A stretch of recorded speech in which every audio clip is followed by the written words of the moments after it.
A Palazzo Ferrofini, sede del Consiglio regionale Veneto, è stata presentata la risoluzione dal titolo La Vespa, una targa storica, patrimonio culturale italiano. Primo firmatario Giuseppe Panna, Lega, Liga Veneta. Per l'occasione, davanti all'aula del Consiglio regionale, è stata esposta una Vespa Piaggio storica.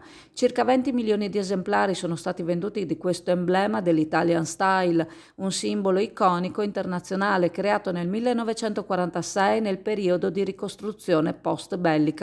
L'intuizione fu di Enrico Piaggio, a realizzarla fu Corradino d'Ascanio, che realizzò inconsapevolmente un oggetto di culto che ha conquistato il mondo diventando simbolo della rinascita italiana.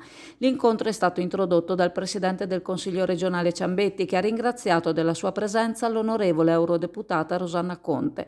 Pan, primo firmatario della risoluzione, ha voluto spiegare di voler tutelare la Vespa Piaggio per i valori che rappresenta e che ha rappresentato per diverse generazioni. Un simbolo che non deve essere toccato da sanzioni o misure europee in ottemperanza al Green Deal e che va quindi tutelato. Con tale risoluzione si vuol mandare un forte messaggio a Roma, ma soprattutto in Europa, attivando così la filiera.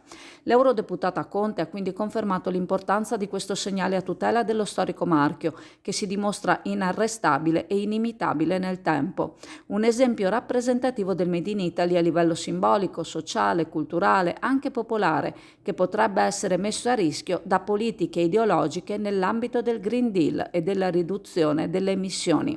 Sottolinea Conte che l'ambientalismo estremo e ideologico che ha caratterizzato questi 5 anni in Europa rischia infatti di penalizzare anche questo patrimonio tutto italiano, che ha radici nella nostra tradizione e identità. Serve quindi bloccare sul nascere qualsivoglia ipotesi in tal senso, e il lavoro fatto a riguardo dal consigliere Pan può solo portare benefici a questo mezzo di trasporto.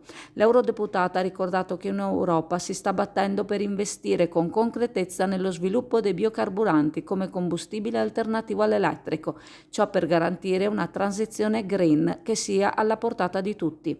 Rosanna Conte ha anche ricordato che nel 2026 si dovrà discutere a livello europeo sullo stop al motore endotermico, che dovrebbe essere messo in atto a partire dal 2035. Ciò potrebbe distruggere l'intera industria europea, mettendo a rischio migliaia di posti di lavoro. Questo sarebbe incompatibile con l'autonomia strategica dell'Unione.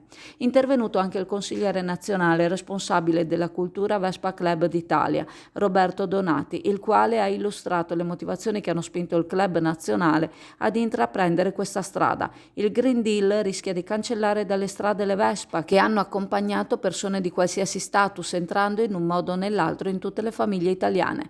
È stata protagonista di film, canzoni, di arte e di pubblicità, ed ha saputo diffondersi in tutti gli angoli del pianeta con i suoi 20 milioni di esemplari venduti.